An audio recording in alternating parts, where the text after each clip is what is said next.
राम राम राम राम राम राम राम राम राम। श्रीमद् भगवद गीता अध्याय पहला, श्लोक संख्या 4, 5 और 6। अत्र शूरा महेश्वासा भीमार्जुन समायुधि युयुधानो विराटश्च द्रुपदश्च महारथः दृष्टकेतुश्चेकितानः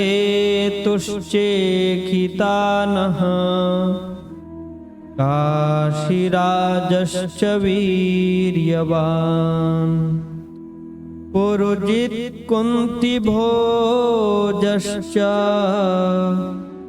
शैव्यश्च नरपुङ्गवः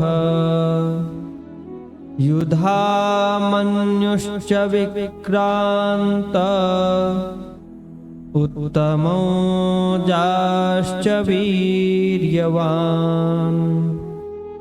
सौभद्रो द्रौपदेयाश्च सर्व एव महारथाः।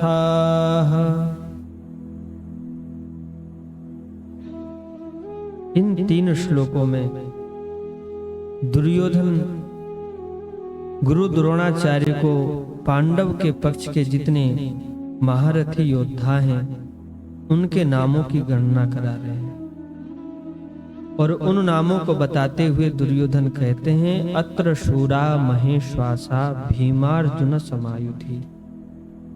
अत्र मतलब यहाँ, शूरा मतलब बड़े बड़े शूरवीर, महेश्वासा मतलब बहुत बड़े बड़े धनुष वाले,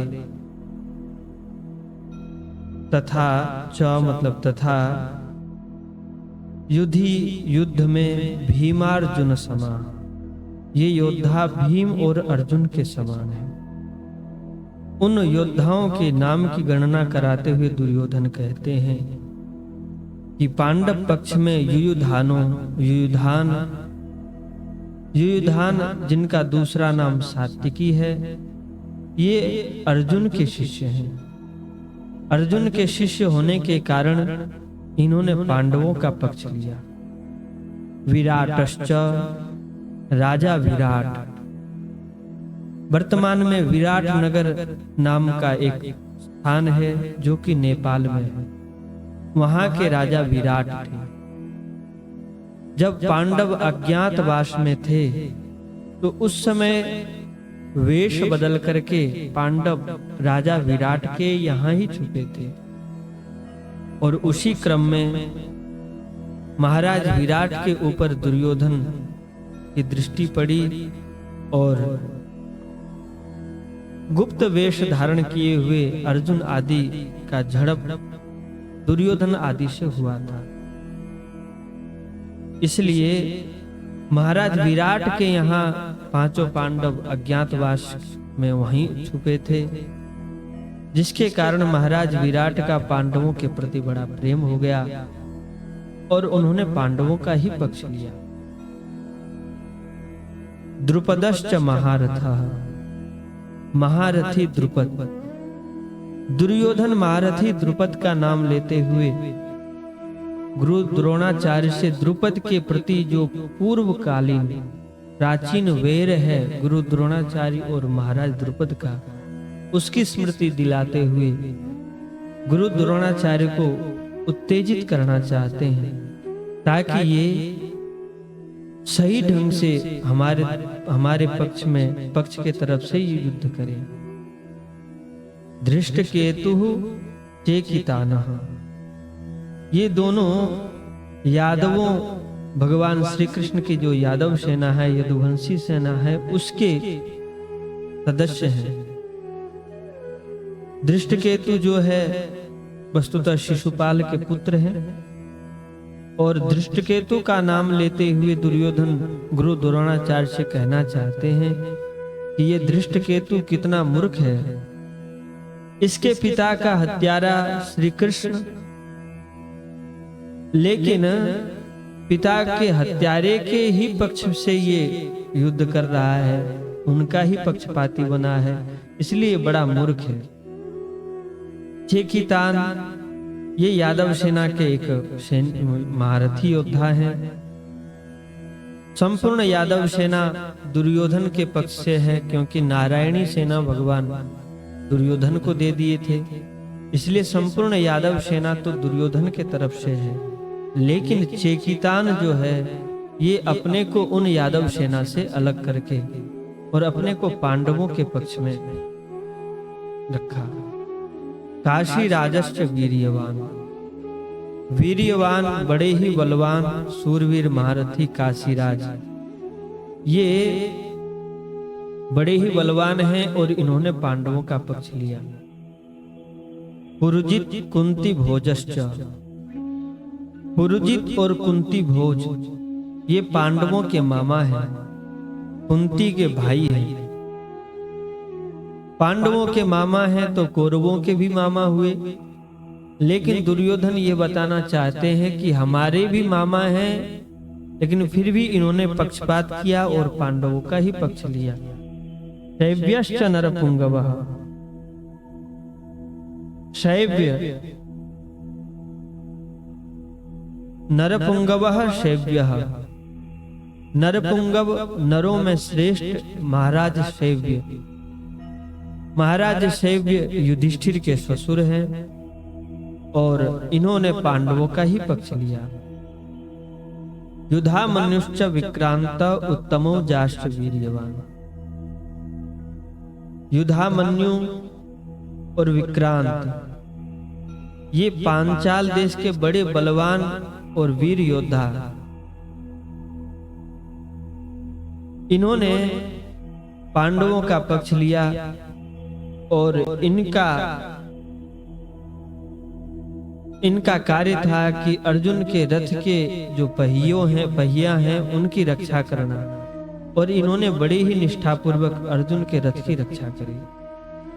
रात में सोते समय जब पांडव के 5 पुत्रों की हत्या अश्वत्थामा ने किया, उसी समय युधामन्यु और उत्तमोजा दोनों की हत्या पांडवों ने कर दिया, अश्वत्थामा ने किया। सौभद्रः सुभद्रा नंदन वीर अभिमन्यु, यह भगवान के भांजे हैं, सुभद्रा के पुत्र हैं।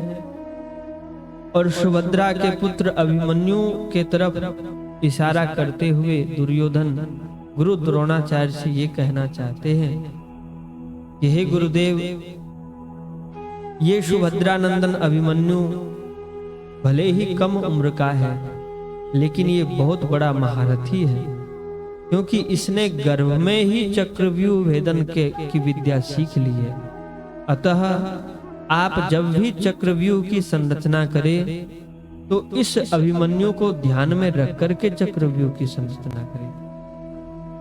युद्ध में दुशासन पुत्र के द्वारा अन्याय पूर्वक सिर पर गदा प्रहार करने से अभिमन्यु का प्राणांत हुआ था। द्रौपदेयाश्च,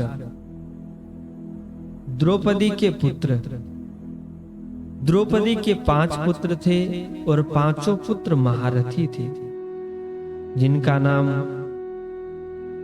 क्रमशः प्रतिबंध्य, सुतसौम, सुतकर्मा, शतानीक और श्रुतसेन है। ये 5 महारथी वीर थे, बड़े ही धुरंधर योद्धा थे, और इनका वध सोते समय अश्वत्थामा ने किया था। इन महारथी वीरों की गणना कराते हुए दुर्योधन गुरु द्रोणाचार्य को सावधान करते हैं। युद्ध में कई प्रकार के योद्धा होते हैं, रथी, अतिरथी, महारथी और एक सामान्य योद्धा भी होते हैं जिनको सैनिक कहा जाता है। वस्तुतः महारथी योद्धा उनको कहते हैं जो शस्त्र और शास्त्र दोनों विद्या में निपुण हो और अकेले 10,000 योद्धाओं से सामना कर सके, उस योद्धा को महारथी की संज्ञा दी जाती है। श्लोक आता है, एकोदश सहस्राणि योधयेद्यस्तु धन्विनाम शस्त्र शास्त्र प्रवीणश्च महारथ इति स्मृतः। एकोदश सहस्राणि योधयेत यस्तु धन्विनाम। एक ही जो 10,000 योद्धाओं से, धनुर्धारी योद्धाओं से लड़ सके और शस्त्र तथा शस्त्र मतलब हाथ से चलाने वाला, जो जैसे धनुष आदि हो गया, जिसे फेंक करके प्रहार किया जाता है, जैसे धनुष से तीर को फेंका जाता है, उसको शस्त्र कहेंगे। एक होता है अस्त्र। अस्त्र जैसे गदा, तलवार, ये सब अस्त्र के अंतर्गत है, इसे फेंका नहीं जाता बल्कि इससे युद्ध किया जाता है। और एक होता है शस्त्र। शस्त्र का मतलब होता है कि जिसको फेंक करके, जैसे कि धनुष से तीर, कृपाण, बर्छा, भाला आदि, ये शस्त्र है। जो अस्त्र शस्त्र तथा शास्त्र, शास्त्र मतलब ग्रंथ होते हैं, धर्म शास्त्र आदि, जो शस्त्र विद्या में भी निपुण हो, अस्त्र शस्त्र चलाने में भी निपुण हो, और साथ ही साथ शास्त्रों को जानने वाला हो, धर्म को जानने वाला हो, धर्म युद्ध को जानने वाला हो, नीति को जानने वाला हो, उसको महारथी की संज्ञा दी जाती थी। ऐसे महारथी वीरों की गणना जो पांडव पक्षी हैं, पांडव के पक्ष में हैं, उनकी गणना दुर्योधन गुरु द्रोणाचार्य के सामने करते हैं।